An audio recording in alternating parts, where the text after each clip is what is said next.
A nossa série de mensagens, Carta aos Filipenses. Temos sido abençoados pela palavra de Deus, na carta que o apóstolo Paulo escreveu em Filipenses. Saca a sua Bíblia aí, canetinha, aquela coisa bem crente mesmo, nunca esqueça disso. Estamos aí chegando do meio para o fim da nossa série. Hoje trataremos aí um bom pedaço do capítulo 3. E aí vai nos restar o capítulo. Hoje não é o capítulo 3 inteiro, né? Mas já estamos caminhando aí para próximo do fim. E eu espero que você esteja sendo abençoado. Filipenses capítulo 3, verso 1. Se você não trouxe sua Bíblia, vai estar aqui na projeção. Versículo 1 diz assim: quanto ao mais, meus irmãos, alegrem-se no Senhor. Escrever de novo as mesmas coisas não é um problema para mim e é segurança para vocês. Cuidado com os cães. Cuidado com os maus obreiros, cuidado com a falsa circuncisão, porque nós é que somos a circuncisão, nós que adoramos a Deus no Espírito e nos gloriamos em Cristo Jesus, em vez de confiarmos na carne. É verdade que eu também poderia confiar na carne. Se alguém pensa que pode confiar na carne, eu ainda mais. Fui circuncidado no 8º dia, sou da linhagem de Israel, da tribo de Benjamim, hebreu de hebreus. Quanto à lei eu era fariseu, quanto ao zelo perseguidor da igreja, quanto à justiça que há na lei, irrepreensível. Versículo 7, mas o que para mim era lucro, isso considerei perda por causa de Cristo. Na verdade, considero tudo como perda, por causa da sublimidade do conhecimento de Cristo Jesus, meu Senhor.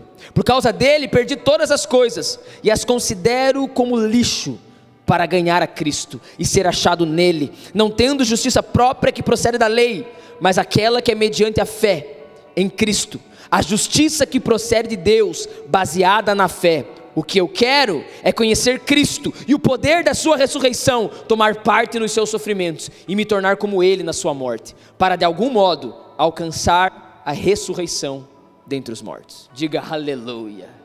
Texto muito profundo. Feche seus olhos. Pai, nós pedimos a Ti nessa noite, que parta o pão sobre o nosso coração e nos dê o alimento da Tua palavra. Nós pedimos a Ti, Deus, que o Senhor nos instrua, nos edifique, e que ao partir o pão da Tua palavra, os nossos olhos sejam abertos com revelação. Nos revele quem Você é, Jesus. Nos revele a Sua vontade, nos revele o Seu coração. Não permita que saiamos daqui sem compreensão, ou com pouca compreensão. Mas Espírito Santo de Deus, a presença de Deus entre nós, o Espírito da verdade, ministra ao nosso coração, quebre as barreiras em nós que impede que entendamos a mensagem e que nos apeguemos a ela e que respondemos a ela. Quebre em nós, Jesus, tira de nós as distrações, tira de nós tudo que impede de que estejamos ligados com o que o Senhor quer falar conosco. É o que eu peço a Ti, Deus, em nome de Jesus, amém e amém. Irmãos, esse é um texto muito profundo, das muitas palavras que Paulo escreve aos Filipenses. Nós vamos dividir aqui mais ou menos em duas partes essa mensagem. Em um primeiro momento tratando do problema doutrinário que Paulo lida aqui com os Filipenses, que vai do verso 1 até o verso 6. E a partir do verso 7 nós olharemos para a profundidade daquilo que Paulo fala a respeito da sublimidade e da suficiência de Cristo. Então nós vamos ter esse primeiro momento olhando mais para a questão da doutrina, e um segundo momento olhando mais para o coração do homem que escreve palavras tão profundas e chocantes. Talvez na leitura corrida você não consegue se apegar e prestar tanta atenção, mas eu quero mostrar para você como Paulo escreve coisas nessa porção que lemos, que é profundamente escandalosa ao nosso coração, e que nos deve levar a uma reflexão e a uma oração nessa noite, amém? Então o primeiro momento Paulo começa o capítulo 3, chamando os irmãos à alegria. Você percebe que Paulo começa dizendo, quanto mais alegrai-vos no Senhor, e logo ele já entra numa questão até meia dura de doutrina, e alguns até vão dizer que aqui, essa primeira fala de Paulo em Filipenses 3, ela é meio que fora do lugar, colocaram a palavra, a fala de Paulo, alegrai-vos do Senhor, no lugar errado, até porque ele vai repetir lá no capítulo 4, mas eu acredito que não é bem isso. Eu acredito que Paulo está chamando a igreja a uma alegria, a uma suficiência, antes de entrar nas verdades que nós vamos tratar aqui. Porém, nós não vamos olhar para essa questão da alegria agora, porque nós teremos uma mensagem na série só sobre a alegria, das muitas vezes que Paulo fala sobre alegria, quando nós olharmos para o capítulo 4 de Filipenses, amém? Então ele tem esse chamado para alegria, e logo ele fala que ele vai escrever de novo as mesmas coisas aos irmãos. Então Paulo fala, não é um problema para mim escrever a mesma coisa, e aqui eu já começo com uma aplicação para nós. Nunca ache que ouvir a mesma coisa é ruim, amém? Pô, mas essa pregação de novo, até porque a partir do 7 é um texto que eu já, pelo menos citei várias vezes em muitas mensagens que nós pregamos aqui na igreja. Mas aprenda que repetir e ouvir repetidamente a mesma coisa a respeito do Evangelho nunca é negativo. Paulo fala, para mim não é um problema. Não é um problema porque é segurança para vocês. Toda vez que ouvimos as mesmas verdades, nós somos firmados nessa verdade, porque nós temos um grande problema de nos esquecermos das coisas. E não esquecermos das coisas em um sentido intelectual. Eu não lembro o versículo, mas esquecermos da aplicação ao nosso coração e vivermos essas verdades. Esse é um grande problema do povo de Deus. Você concorda comigo? Não só agora, como em toda a história. Quando nós olhamos para o Antigo Testamento, Deus sempre tinha que ficar tratando com o povo de Israel, porque eles se esqueciam do que Deus tinha falado. Tanto que uma das coisas que Deus faz é instituir cerimoniais e festas anuais, que eles se lembravam do que Deus fez. Quem lembra disso? As 7 festas judaicas. Então, porque Deus precisa por vezes lembrar de nós coisas que nós sabemos e por vezes esquecemos. Então Paulo fala, não é um problema eu repetir, porque é segurança para vocês. E aí quando Paulo fala dessa segurança e de escrever as mesmas coisas, ele mostra que a segurança e a repetição que ele vai fazer aqui é a respeito de doutrina. E dentro do contexto de doutrina, a respeito dos falsos ensinos e dos falsos mestres. Você percebe que ele fala, não é um problema para mim escrever de novo, é segurança para vós, e logo ele começa de uma maneira muito agressiva. Você percebe aqui, você precisa perceber comigo, que Paulo está indignado. Você concorda comigo? Por quê? Porque ele começa aqui, cuidado com os cães. Tipo, calma, cara. E aqui não é cuidado com o cachorro de rua, amém ou não? Né? Não sei como você é, eu morro de medo de cachorro. E o de rua então, irmão, eu acho um pecado deixar os cachorros na rua para ficar atacando as pessoas. Eu gosto dos cachorros, não gosta não. Se você gostasse, levava para tua casa. Não daria ração para ele na calçada. Posso ouvir um amém? Então fica a dica aqui do pastor. Mas esse aqui não tem nada a ver com a pregação. Mas não é desse cachorro que Paulo está falando. Até porque cão e cachorro, né, esse animal, que para nós hoje é pet, é animal de estimação, fica até dentro de casa, não é a mesma visão que o mundo antigo e aqui o contexto fala a respeito de cão. O cão, o cachorro, nessa cultura judaica, da época de Jesus, da época dos escritos bíblicos, eles eram animais imundos, não era que ninguém tinha cachorro em casa, porque o cachorro era imundo, cachorro era sujo, cachorro era problema, porque eram os animais que andavam nos lixos, andavam fuçando coisas, cheirando coisas, se alimentando de lixo. Era mais ou menos essa a aplicação do mundo antigo, muito diferente da nossa cultura hoje. E aí Paulo vai dizer assim, cuidado com os cães. Então a segurança que Paulo quer trazer aqui é a respeito de um tipo de pessoa que ele chama de cachorro, de cão, num contexto que ser cão é profundamente terrível, é bem, como é que eu posso dizer, é bem pejorativo. Então Paulo está de fato aqui indignado, ele está incomodado com um tipo de pessoa que estava entrando na igreja, não só em Filipos, porque o que Paulo vai tratar aqui é uma repetição do que ele trata em Gálatas, do que ele trata em Corinto, do que ele trata em Colossenses, se não me falha a memória. Paulo várias vezes trata desse tipo de pessoa que entrava na igreja. Ele fala, cuidado com os cães, cuidado com os maus obreiros, cuidado com a falsa circuncisão. E aqui Paulo está atacando um público específico. E é interessante que os 3 adjetivos pejorativos que Paulo usa, Paulo está indignado e ele usa de ironia para atacar. Então Paulo aqui ele é bem provocativo quando escreve essa carta, porque ele usa 3 adjetivos que incomodavam aqueles que executavam certas coisas, falsas doutrinas na igreja de Filipos. Porque quando ele fala cuidado com os cães, como eu disse para você aqui, esse sentido do que o cachorro era um bicho imundo, cão era uma maneira que os judeus chamavam, os judaizantes no caso, né, a religião judaica chamava os gentios. A religião judaica chamava os gentios de cães, porque falava que eles eram impuros. E aqui, o problema doutrinário que nós vamos ver a seguir, é um problema dos judaizantes. Você já vai entender quem são eles. Mas o problema aqui eram os judaizantes no meio da igreja gentílica, na igreja cristã gentílica. Então Paulo chega para eles e fala, eles são cães. Eles chamam vocês de cães, mas eles que são os cães. Então Paulo está atacando de maneira irônica, chamando de cães e depois falando, cuidado com os maus obreiros. Por que maus obreiros? Porque eles eram um tipo de pessoa que se orgulhava pela sua bondade a respeito da lei mosaica, pelo zelo que eles tinham da lei mosaica. Então eles se consideravam bons. Não, nós somos certos. Eles entravam nas igrejas gentílicas, nas igrejas cristãs, dizendo que eles não estavam alinhados. Por quê? Porque eles não estavam abraçando a religião judaica, e eles eram os bons. Então Paulo já mete um cão ali, e logo depois ele já vem, eles são maus obreiros, eles acham que são bons, mas são maus obreiros. E aí ele chama eles de falsa circuncisão. Eu preciso aqui explicar rapidamente o que é a circuncisão, porque eu sei que muitos aqui podem não saber o que é a circuncisão. Dentro da cultura israelita, da cultura judaica, a circuncisão ela era o pacto feito com Deus e Abraão, lá em Gênesis 17, no começo da história do povo hebreu, quando Deus faz algumas alianças com Abraão, e uma delas é a aliança da circuncisão. Todo primogênito masculino, na verdade eram todos os filhos masculinos de uma casa, eles eram circuncidados, como o pacto que Deus tinha com aquela descendência. Então a circuncisão, ela era o ato de pegar a criança, o menino, e ao 8º dia de vida era cortado o prepúcio do órgão genital masculino. Jesus passou por esse processo, por isso que você vai lembrar que ao 8º dia Jesus é apresentado no templo. Quem lembra disso? Estamos juntos? E aí isso era a circuncisão. Então todo filho de hebreu, da descendência de Abraão, passava por isso. E aí os judaizantes estavam querendo trazer isso e outras coisas na igreja gentílica. Ou seja, eles estavam indo à igreja gentílica dizendo, beleza, Jesus, claro, não, eles não eram contra Jesus, mas eles queriam junto com Jesus, junto com o Cristo, eles queriam trazer culturas judaizantes, eles queriam trazer princípios judaizantes. Então eles estavam lá, viu, como é que é a pesada que converteu? Circuncidou? Não seria legal, né? Você vê como o judaizante é um problema, né, irmão? Porque ia rolar um mal-estar bem grande na igreja. Mas era exatamente isso que eles faziam. E aí, como é que está a almarada aí? Circuncidou o pessoal aí? E não somente isso, mas outros, como por exemplo, as leis da comida, as leis das festas, eles queriam impor isso na igreja gentílica. E isso trouxe grande ira para Paulo. Porque erro doutrinário, irmão, problema doutrinário não é pouca coisa. Diga amém. Erro doutrinário nunca é pouca coisa.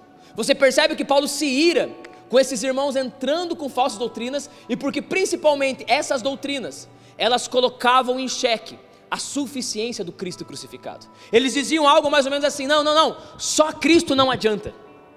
Cristo é legal, tem que ter o Cristo, cruz, legal, mas não é só crer nele. Não é pela fé, vocês precisam executar justiça. Amém ou não? Você consegue entender isso? Vocês precisam executar alguma coisa para alcançar dessa salvação que está em Cristo. Estamos juntos aqui, irmão? É muito importante você entenda isso. Eu sei que esse começo é um pouquinho, para alguns fica um pouquinho muita informação, mas essa informação é muito necessária, porque nós vamos contextualizar um pouco essa informação hoje aqui, você já vai entender. Mas essa era a questão que Paulo estava lidando aqui, com esses judaizantes, que entravam na igreja, tentando trazer esses princípios da circuncisão, e muitas outras, e Paulo mostra claramente para eles, que não havia mais a necessidade da circuncisão. Paulo fala, a circuncisão agora somos nós, que adoramos a Deus no Espírito, e pela fé em Jesus Cristo, nós que somos marcados, nós que somos, que temos uma marca, um selo, de sermos povo de Deus, e não é por atos externos, repita assim comigo, não é por atos externos, é por realidades do interior. É isso que Paulo está falando, nós adoramos a Deus por meio do Espírito, o Espírito aqui é o Espírito Santo que ele fala, nós adoramos a Deus por meio da obra executada do Espírito em nós, é interno, não é mais realidades externas, não começa por realidades externas, até tem algumas, mas elas não são o passaporte para Deus, elas não são o passaporte para a salvação, não são o passaporte para a justificação, não são o passaporte para a santificação. Por quê? Porque Cristo é o lugar de tudo isso. Amém ou não? Você já vai entender um pouquinho mais. Estou construindo com você aqui, e Paulo está tratando disso, desses judaizantes. Só que eu sei que falar de judaizantes em um domingo à noite, numa igreja, União da Vitória, no Brasil, poderia até ter algum impacto, mas para nós aqui muito pouco. Por quê? Porque nós não somos muito judaizantes. Eu vou falar também, existem alguns judaizantes no Brasil, que são aqueles que gostam das coisas dos judeus. Irmão, nós não somos judeus, nós somos gentios, e aos gentios não é dada as coisas dos judeus, até porque a lei dada aos judeus, ela não está mais em vigor. Nós estamos na nova aliança, não na velha. Esse é um assunto que não dá para explicar aqui em poucas palavras. Mas eu quero levantar alguns pontos com você aqui a partir do texto de Paulo, porque o que Paulo está lidando é com essas doutrinas que colocam Cristo e mais alguma coisa. É isso que eu queria tratar com você aqui nesse primeiro momento. Cristo e mais alguma coisa. No caso aqui, era princípios judaizantes, que tem também no Brasil. Então a gente vai ver igreja, por exemplo, irmão, igreja que entra com a Arca da Aliança, quem já viu? Pecado. Não é só erro, é pecado mesmo. Por quê? Porque nós estamos negligenciando a presença que está no Espírito e não em objetos. Amém ou não? A presença do invisível na pessoa do Espírito. Então nós temos, por exemplo, isso aqui eu acho que é até um pouquinho menor, mas nós temos o shofar. Eu acho legal o shofar. Legal, maneiro. Sabe que é uma coisa legal? Maneiro. Uma pressão, né? Mas não tem poder espiritual nenhum. Nenhum. Shofar é um instrumento, podia ser shofar, podia ser teclado, podia ser tudo a mesma coisa, é só um som, não há peso espiritual. Mas como nós somos judaizantes, lá nos profetas eles tocavam o shofar. Não, então tocou o shofar. Não, repita assim comigo, não. Então nós temos muitas coisas judaizantes, por exemplo, irmão, ministro, pastor, pregador, com roupas judaicas? Não, repita assim comigo, não. Ah, mas ele acha legal, é brega. Não é legal.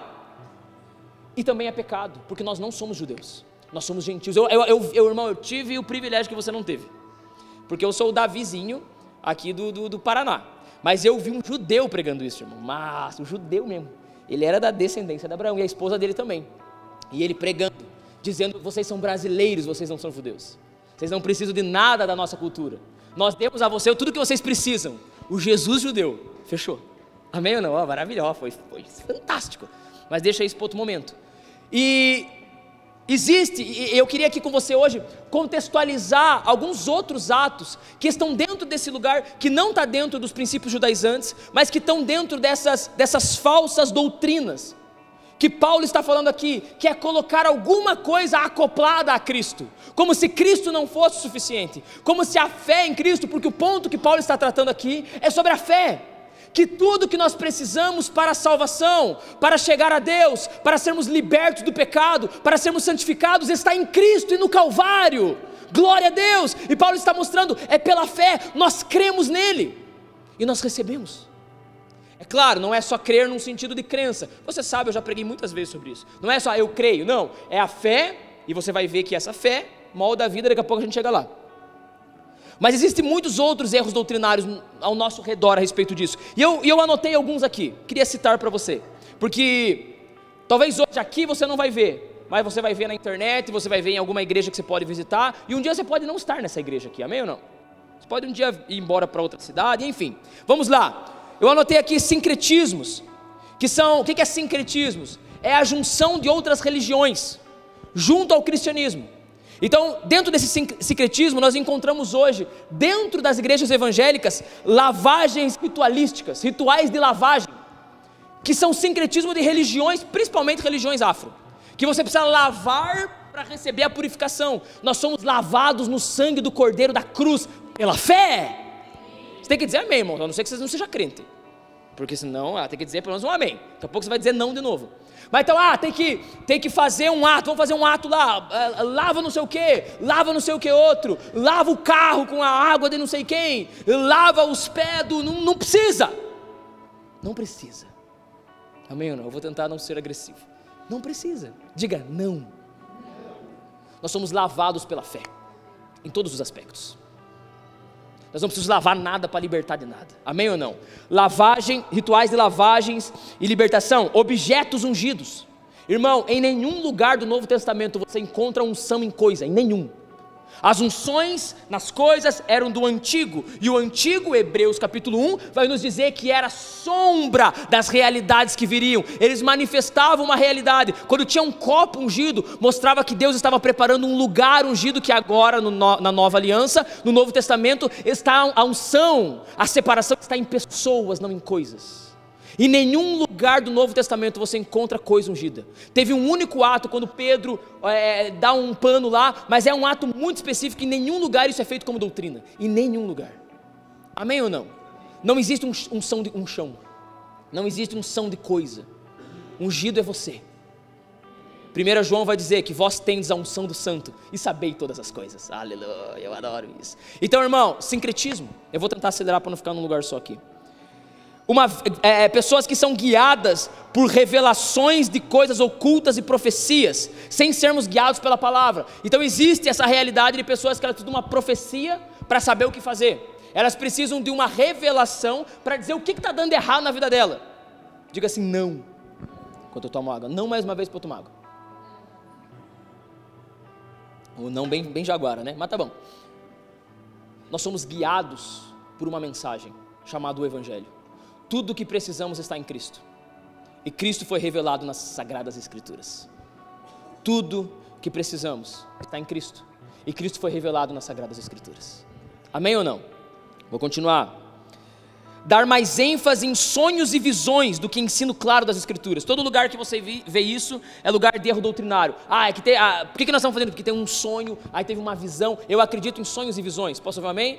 Tem uma doutrina pneumatológica do continuismo. Acredito que Deus age por meio de dons, manifestação de poder, sonhos e visões. Mas isso não pode guiar a vida do crente. Somos guiados pela revelação de Cristo nas Sagradas Escrituras. Porque Cristo é suficiente.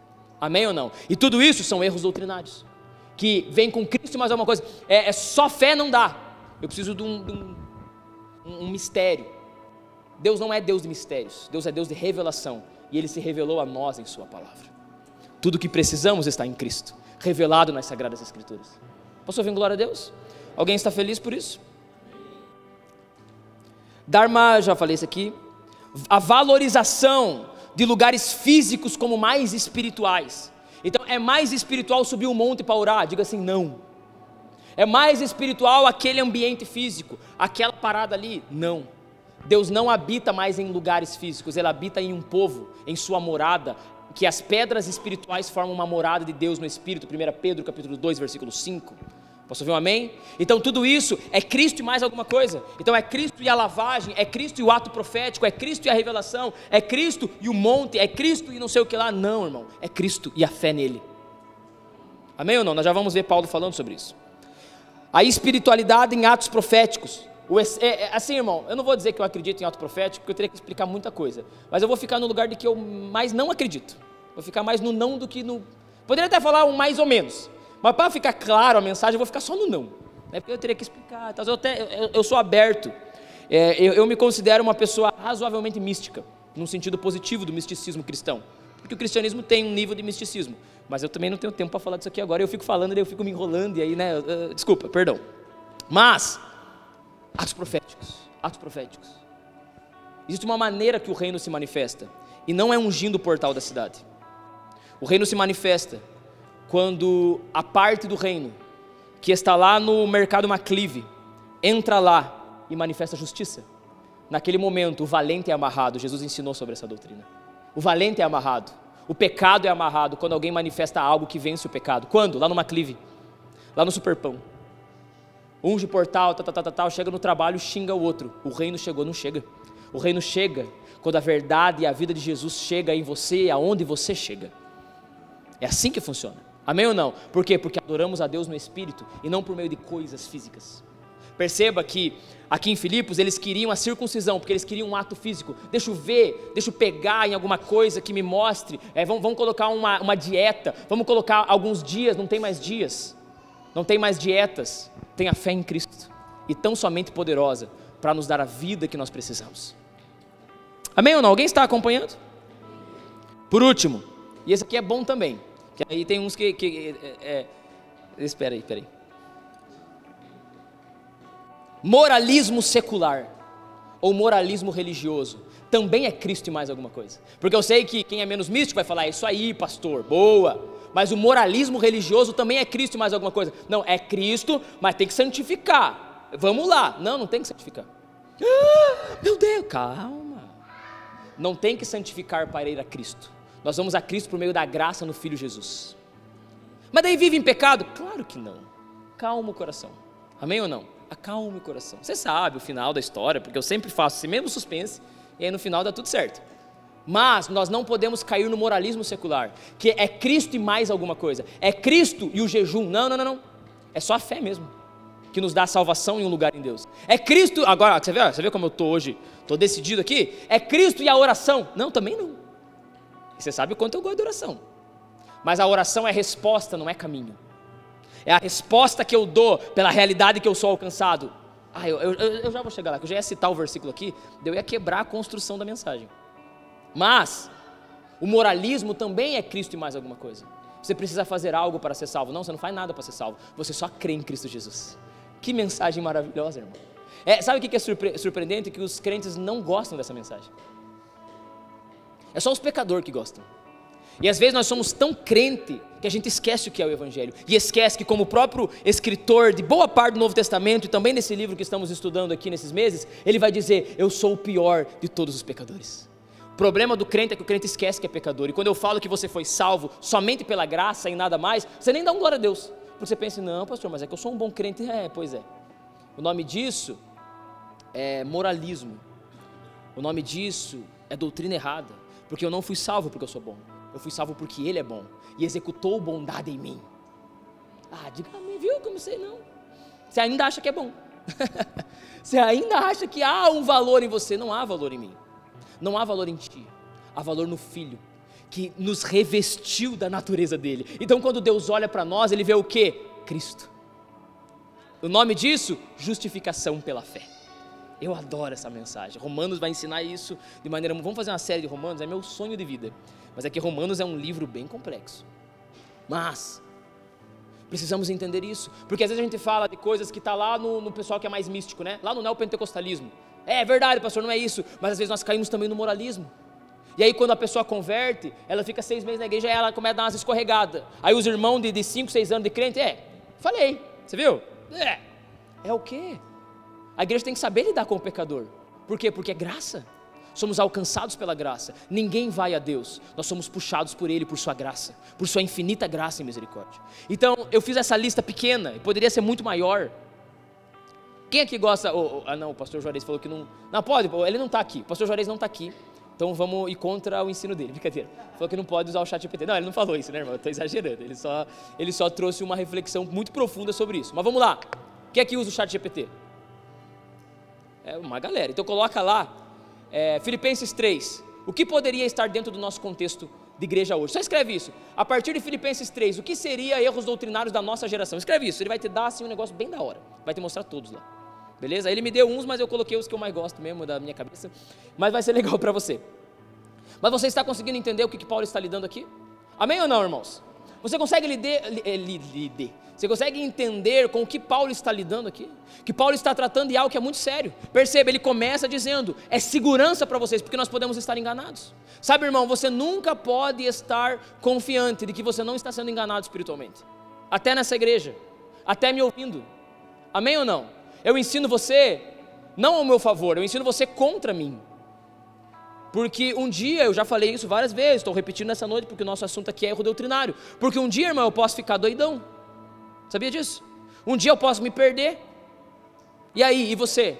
Eu estou ensinando você contra a minha pessoa. Para você entender que em todo momento você precisa discernir a verdade de Deus a partir das Escrituras. E não a partir de narrativas de homens. Não a partir de coisas de sincretismo religioso. Precisamos olhar para a Escritura. E entender que erros doutrinários em toda a Bíblia, Jesus tratou com muita seriedade. Paulo sempre tratou com muita seriedade. Todos os autores bíblicos, Pedro... Já leu a carta de Pedro, irmão? Não responda, porque aí vai ter gente que vai falar que não, isso é uma tragédia. Porque Pedro tem 4 capítulos, 1 Pedro, né? Nem sei se é 4, acho que é 3, né? Eu sei que é muito pouco. Os dois juntos ali dá 5 capítulos, 1 e 2 Pedro. Pedro, irmão, ele escreve indignado contra os falsos mestres. Judas, quem já leu Judas? Nem capítulo tem. Que tem ali poucos versículos. Você nunca leu Judas, irmão? Aí nessa noite você fala, nossa, eu não converti. No caso, não mesmo. Posso ouvir um amém?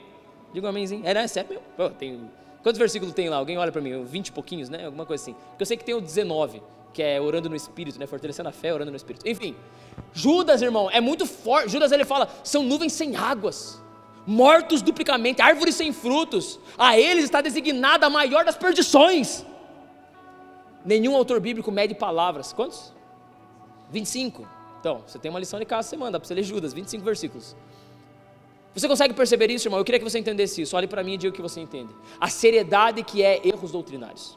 E aqui Paulo, nesse primeiro momento, ele vai tratar disso. Ele vai mostrar que nós agora em Cristo, nós não confiamos naquilo que fazemos, mas naquilo que é feito em nós a partir do Espírito. Tanto que Paulo vai dizer que nós somos a circuncisão, nós adoramos a Deus no Espírito e nós nos gloriamos em Cristo Jesus. Porque aí ele fala, a parte que eu queria ler eu nem li. Em vez de confiarmos na carne. Ou seja, nós não confiamos na carne. O que é confiar na carne? É confiar em tudo aquilo que está fora de Cristo e está em nós, aquilo que nós fazemos. Nós não estamos crentes porque andamos em santidade. Nós estamos crentes porque o Senhor efetua em nós tanto querer quanto realizar. Lembra disso? Semana passada. E esse é um grande mistério que a Adri pregou semana passada. Nós não conseguimos compreender. Parece que eu estou contradizendo, no caso não estou. Porque ao mesmo tempo que nós somos chamados a perseverar, nós precisamos entender que em um lugar mais alto é Cristo que nos preserva, é Cristo que nos mantém, é Cristo que nos sustenta. Então Paulo vai dizer aqui, nós nos gloriamos em Cristo. E é esse cuidado que Paulo quer que tenhamos aqui.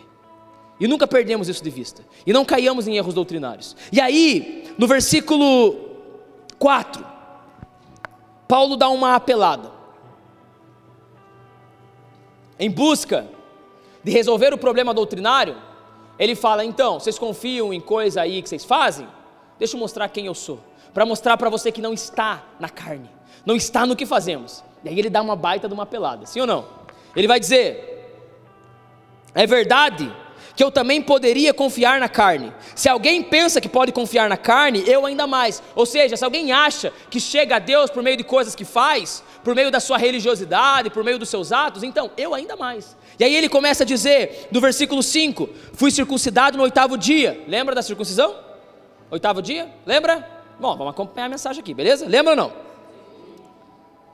Daí eu falo com você e me perco. Sou da linhagem de Israel, da tribo de Benjamim. Aqui, quando Paulo fala que é da linhagem de Israel e da tribo de Benjamim, ele está deixando claro que ele é tão judeu, que ele sabe até que tribo é, porque depois do exílio, muitas pessoas se perderam na continuidade das tribos. Alguns sabiam que eram da linhagem judaica, mas já não sabiam mais que tribo era. E Paulo fala, eu sei até que tribo eu sou, porque a minha linhagem aqui, ó, mano, ó, certinha, eu sou israelita de verdade, o negócio aqui é sério. E tanto que ele fala, eu sou da tribo de Benjamim, que é uma das tribos mais bem conceituadas das tribos de Israel. Por quê? Porque é a tribo que nunca se separou de Judá. Para você que é mais conhecedor da história, vai lembrar que Israel fica dividida por muitos anos na era dos reis, com os reinos do norte e os reinos do sul. Os reinos do sul é Judá e a tribo de Benjamim. E a tribo de Benjamim fica com a tribo de Judá, o que significa que a tribo de Benjamim nunca se separou da promessa dada ao Messias, ou melhor, a promessa dada a respeito do Messias, porque ele viria da tribo de Judá. Amém ou não? Então Paulo, ele joga esse argumento mostrando, cara, o negócio aqui é forte. E aí ele continua, hebreu de hebreus, ou seja, meu pai era hebreu, meu avô era hebreu, todo mundo que veio antes de mim é hebreu. Aqui não tem mistura. Eu sou filho de Abraão mesmo. Quanto à lei, eu era fariseu. Os fariseus eram a seita judaica mais zelosa de todos. Eram os que levavam mais sério a lei. De todo mundo que lidava com a lei, os fariseus eram os melhores. Você vai lembrar que Jesus lidou muito com os fariseus. Em alguns momentos ele até disse, façam o que eles falam, mas não sejam como eles. Quem lembra disso? Por quê? Porque eles eram bons mesmo. Eles eram apegados, mas eram hipócritas, porque lidavam só com coisas externas, mas não deixavam Deus trabalhar no coração. Porque desde o Antigo Testamento, irmão, em várias profecias do Antigo Testamento, Deus fala, não circuncidem apenas a carne, circuncidem o coração. Porque Deus sempre quis trabalhar nos homens no coração. Amém ou não? E os fariseus era só exterior. E aí Paulo continua, quanto ao zelo perseguidor da igreja. Olha o que Paulo está falando, eu era tão zeloso, que eu matei pessoas da igreja. Porque, apesar que em momento algum a Bíblia fala que Paulo matou alguém, mas ele estava envolvido com todas as matanças, você vai lembrar de Estevão e outros personagens. Paulo diz, eu era tão apegado a essas coisas que vocês estão falando, que vocês nem são tudo isso aí, eu era tão apegado que eu matei, eu me envolvi com morte da igreja, porque eu era zeloso. E aí ele continua, e ele termina dizendo, quanto à justiça que há na lei, irrepreensível. Paulo fala, cara, eu cumpri desde criança esse negócio, de cabo a rabo, eu era bom. E antes de ir para o versículo 7, eu quero que você entenda que Paulo está lidando com os falsos mestres na igreja em Filipos, falando que ele era um exemplo claro de alguém que podia confiar no seu apego ao judaísmo, o seu apego nas doutrinas judaicas, o seu apego à carne. Ele podia fazer isso, mais do que ninguém, porque aqui Paulo vai elevar a fé em Cristo mais do que qualquer outra coisa que podemos fazer, porque Paulo podia falar, eu posso ir para Deus, cara, eu não tenho nada de errado em mim, mas ele vai elevar a fé.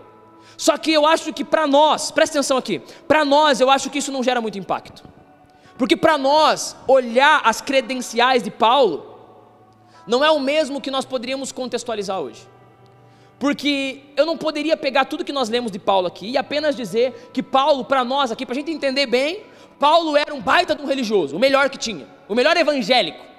Ainda é fraco para nós, não causa nenhum impacto.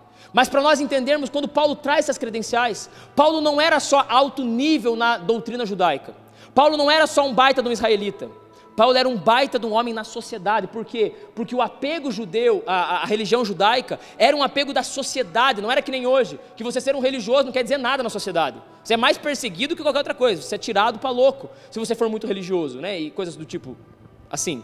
Mas aqui não, aqui o que Paulo está falando era, eu tinha tudo, o que as pessoas do meu contexto de vida queriam ser, mais ou menos por aí, consegue entender? Estamos juntos? Por quê? Porque ser isso que Paulo falou não era só religioso, era também social, era também conquista social. Ou seja, o que eu estou querendo dizer para você? Quando Paulo traz essas credenciais, ele está dizendo, cara, eu era o cara em toda a minha vida, ninguém nunca foi como eu, ninguém era como eu tinha sucesso.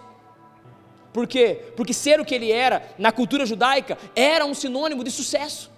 Paulo fala, eu tinha sucesso, eu tinha prestígio, eu era respeitado entre os homens, eu conquistei coisas, eu tinha conquista, sucesso, conquista, prestígio, respeito, honra humana, tudo que qualquer um de nós aqui em algum nível gostaria de ter.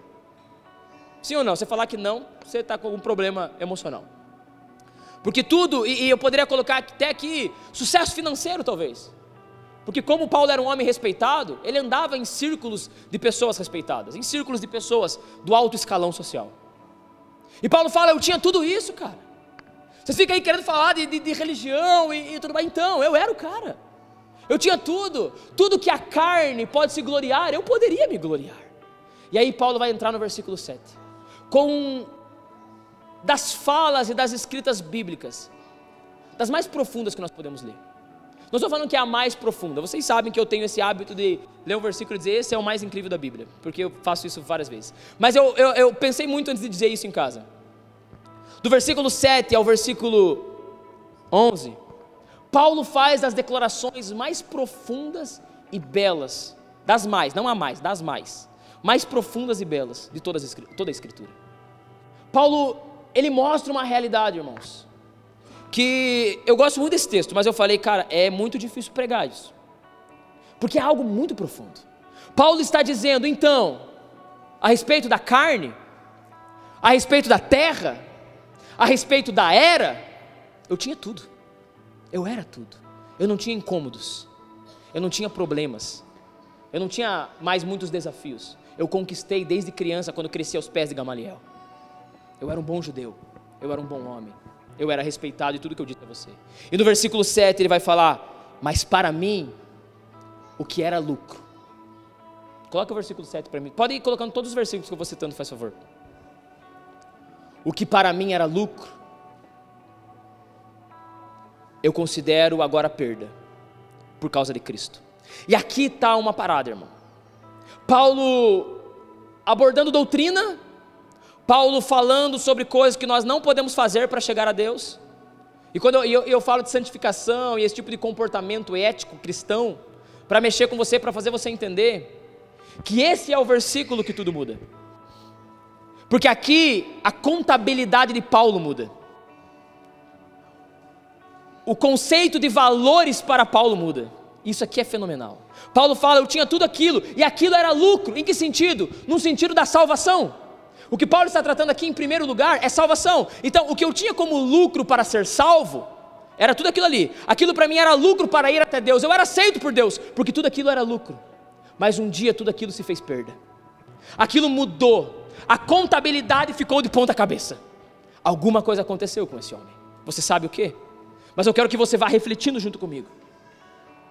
Paulo está falando da salvação, só que quando ele vai desenhando os próximos versículos, nós percebemos que ao mesmo que Paulo fale da salvação, ele mostra que a revelação que ele tem a respeito daquilo que se tornou lucro para ele, e agora o resto é perda, faz com que aquilo mexa com o agora dele, e não só com um conceito futuro da salvação, mas com um conceito presente da salvação. Se você não entendeu bem, você vai entender quando eu for lendo os versículos. Porque quando falamos disso aqui, não é só sobre o que é lucro para a salvação, é um lucro para a salvação que mexe com o nosso presente, é isso que Paulo fala, porque ele fala o que eu tinha como lucro, o que para mim era ganho, o que para mim era vantagem, agora é perda, por causa de Cristo. Paulo não cita aqui, mas com toda a certeza, e não digo eu somente, mas muitos comentaristas a respeito de Filipenses vão dizer, que Paulo aqui indiretamente está citando o famoso texto de Atos, quando Paulo está indo até Damasco, e naquele dia, a contabilidade de Paulo foi mudada, porque os seus olhos foram abertos. Um homem que tinha tudo, um homem que era tudo, e eu queria que você pensasse sobre isso, porque tudo que queremos é ser tudo, tudo que queremos é ter tudo, essa é a ambição do coração. E o ponto que nós vamos tratar aqui, irmão, não é que ter o tudo faz com que as coisas do tudo sejam ruins, mas quando a contabilidade de Paulo muda, é num sentido comparativo. Por isso que às vezes nós falamos coisas, pregamos coisas e olhamos para Paulo, e olhamos talvez até para outras pessoas, e falamos, mas não pega para mim, não pega em mim, porque aqui é sobre efeitos comparativos. Se não tiver o Cristo, não vai ter perda, a contabilidade não muda. Paulo não está falando agora tudo aquilo é ruim, não, comparado com algo que eu vi, aquilo se tornou ruim. Você consegue entender isso? Paulo não está dizendo que o sucesso da vida é ruim, mas comparado com outra coisa que podemos experimentar, o sucesso da vida se torna ruim, e mais do que ruim, porque ele vai falar no versículo 7, agora a minha contabilidade mudou, aquilo que era lucro é perda, no sentido da salvação, num sentido religioso. Porém, versículo 8, na verdade, considero tudo como perda. Não é mais religioso a questão. Irmão, olha para mim, cara. Não é mais religioso a questão. Ele fala, eu tinha aquilo que era lucro, aquele conceito judaico era lucro, agora é perda.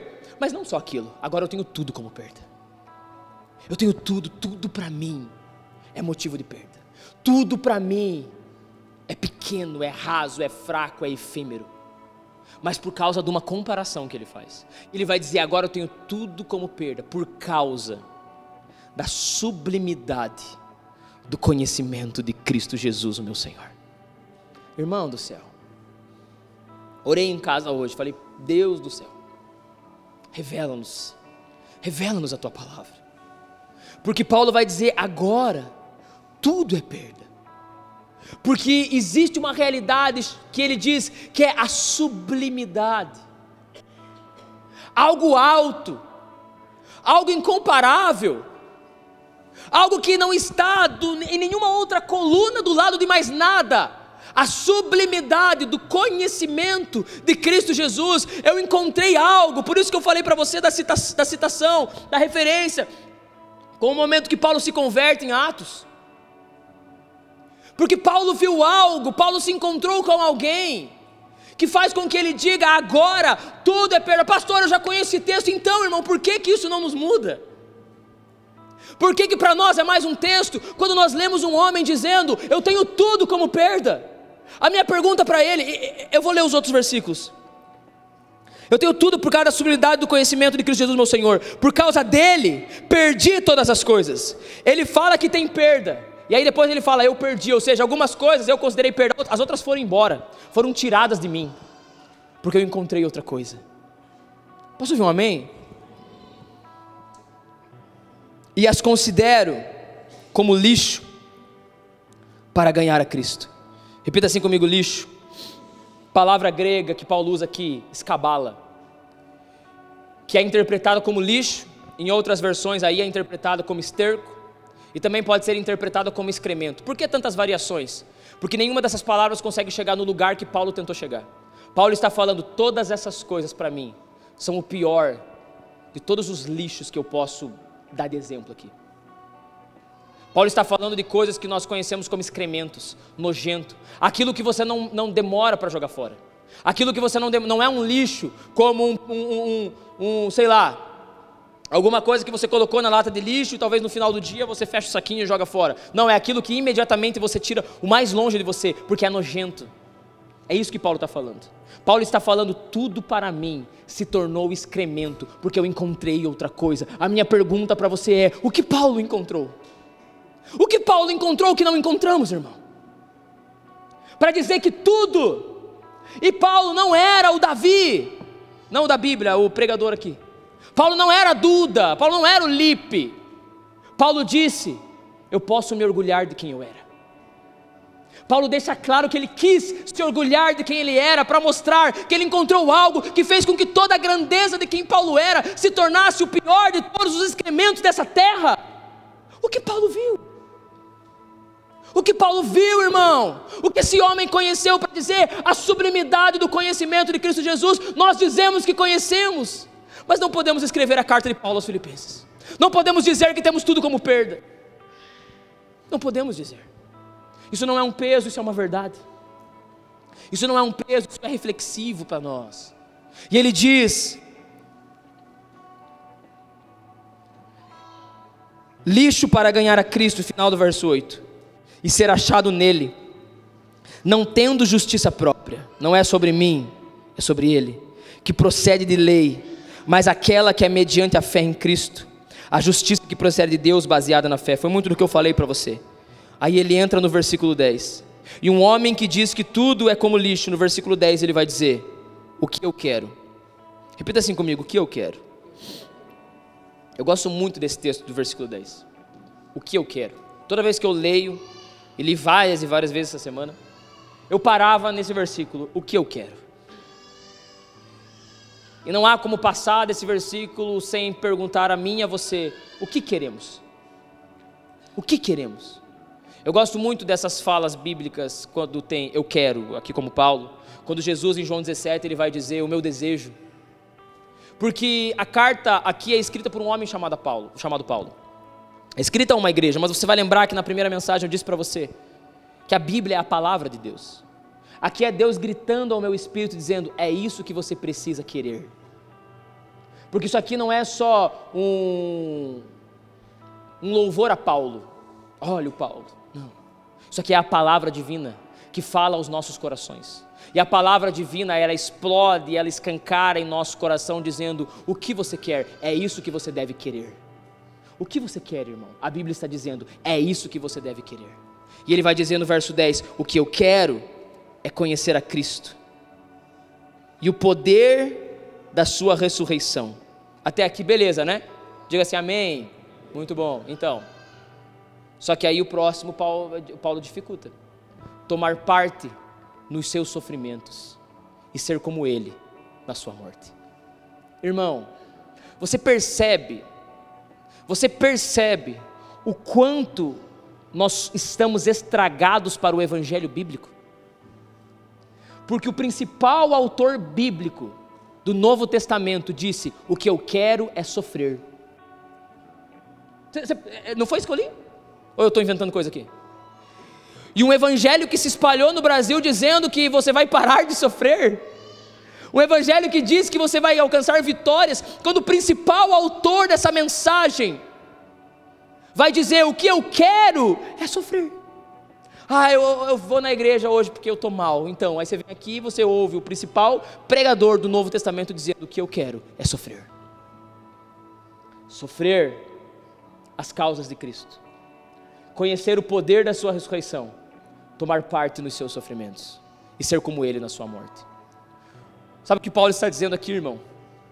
Paulo ele diz, o que eu quero é conhecer a Cristo, adentrar essa realidade chamada Messias, profetizada por tantas vezes no Antigo Testamento.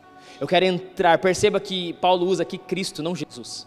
Não que Jesus não seja o Cristo e Cristo não seja Jesus, mas ele está falando dessa conotação divina do personagem Jesus, do homem Jesus. Ele está falando, eu encontrei o homem, mas não é um homem qualquer, é o Messias aguardado, é o cara que foi profetizado em Gênesis 3,15, é aquele que foi o cordeiro morto antes da fundação do mundo. Eu quero entrar nele, e eu quero experimentar do poder da sua ressurreição. Quando Paulo fala isso, ele fala, esse Cristo, ele está exaltado em um lugar que a ressurreição levou ele. Eu quero experimentar do efeito que causa esse homem que está à destra do Deus Todo-Poderoso. Eu quero experimentar isso. Porque esse cara não é um cara normal, esse cara está à destra do Deus Criador dos céus e da terra. Eu quero experimentar o poder que há nele, e que agora está em suas mãos, porque ele falou versículos atrás, que o nome de Jesus está sobre todo nome. Ele está falando, eu quero experimentar disso agora, do poder que há naquele que ressuscitou. Irmão, sabe qual que é uma coisa que eu fico às vezes meio triste comigo, com você também? Pelo fato de nós sermos evangélicos há muito tempo, ou cristãos do país cristão. Não que isso seja ruim, mas assim, quando Paulo fala o poder da sua ressurreição, irmãos, nós estamos falando, nós pregamos aqui todo domingo de um homem que ressuscitou. Você para pensar nessas coisas? Porque, só que você ouve isso aí a vida inteira, né? Aí eu falei aqui, um monte de gente fez assim, ó. Verdade. Não, a gente não consegue, irmão. Eu não quero ser apelativo aqui, ficar, você tem que sair pulando, dançando. Não estou falando isso. Eu estou falando que tudo isso é muito profundo, cara.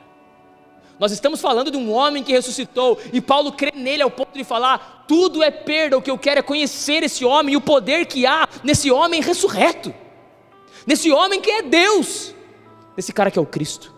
E ele fala, o poder da sua ressurreição, tomar parte dos seus sofrimentos, ser como ele na sua morte. Paulo está falando, agora o alvo de vida, o lucro, o que antes era lucro, agora é perda. Uma mudança de contabilidade. O que é lucro agora? O que é lucro agora? Sofrer e morrer igual a Cristo. Isso é lucro.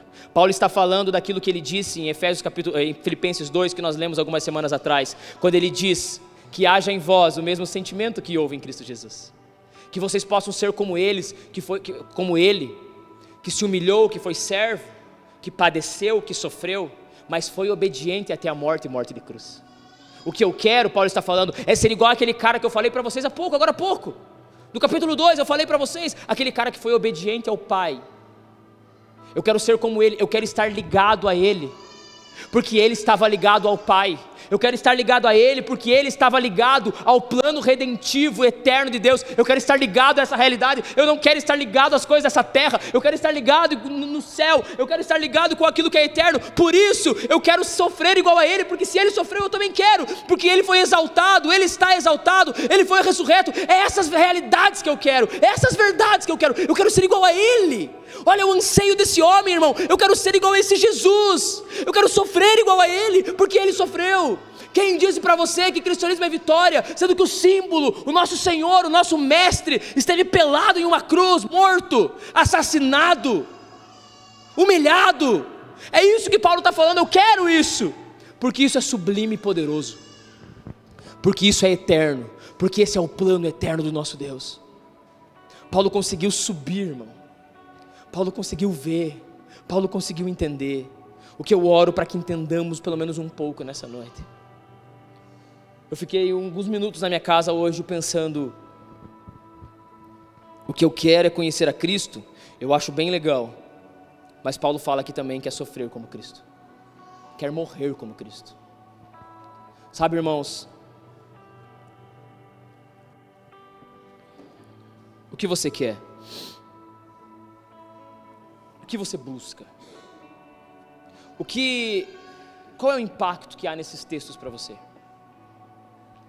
Qual é o impacto que há no nosso coração quando ouvimos tudo isso? Não pode ser normal, não pode ser qualquer coisa, mas o ponto que fica para mim aqui, e eu parto para terminar com você, é que tudo isso é fruto de algo que eu falei durante a mensagem e repito aqui. O que Paulo viu? O que Paulo conheceu? Porque ele sempre faz, só um pouquinho pessoal, tem que fazer silêncio aí, ó, cachorro quente.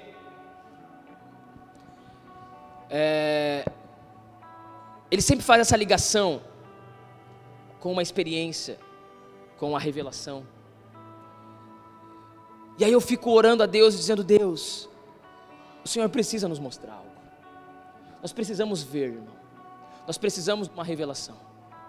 Eu fiquei preparando a mensagem A gente que aprende, vai aprendendo a pregar, vai tentando melhorar a pregação e ser bom no serviço a Deus. A gente sempre aprende que a pregação tem que terminar com aplicação, né?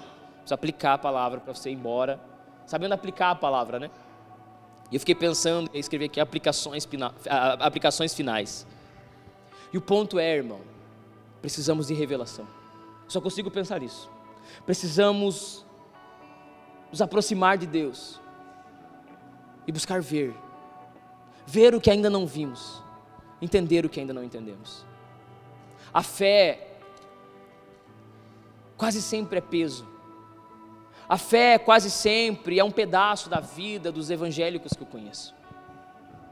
A fé quase sempre é algo que nós precisamos controlar muito para não ser um peso na vida das pessoas.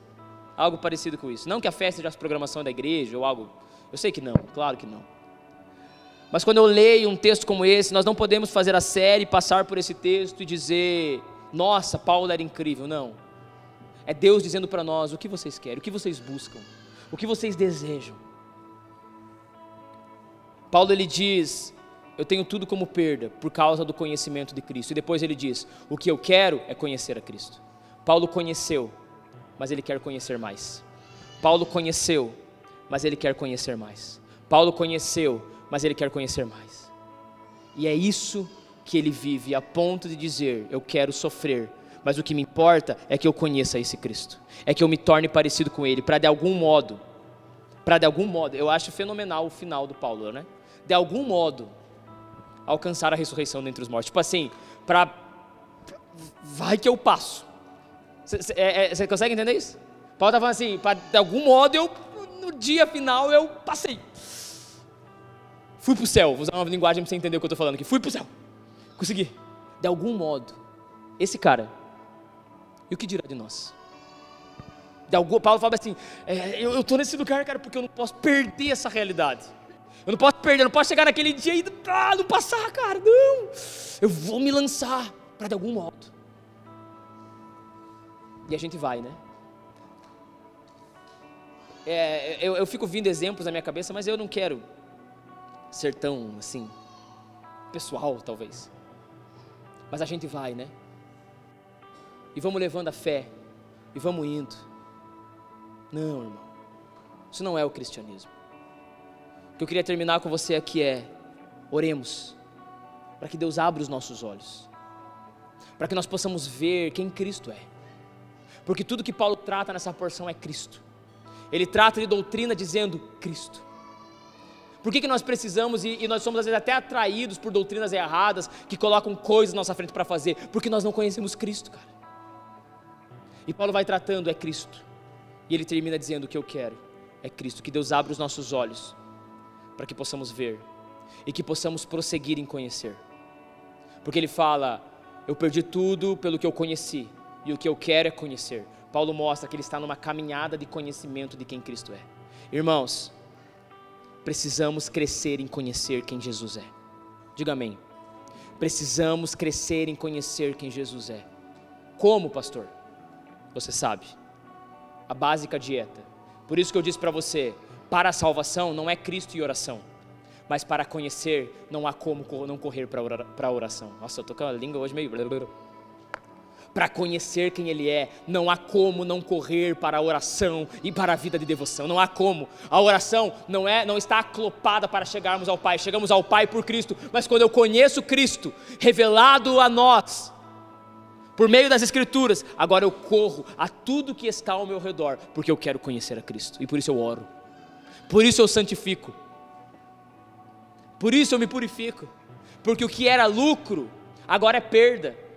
Isso é santificação. O que era lucro era perda. Muitos aqui vão dizer amém, vão lembrar de alguma coisa parecida com isso. Quantas vezes você estava caminhando com Deus bem, estava da hora, estava legal, vivendo ali buscando e santificando, estava da hora. E aí por dificuldades da caminhada você caiu, você pecou.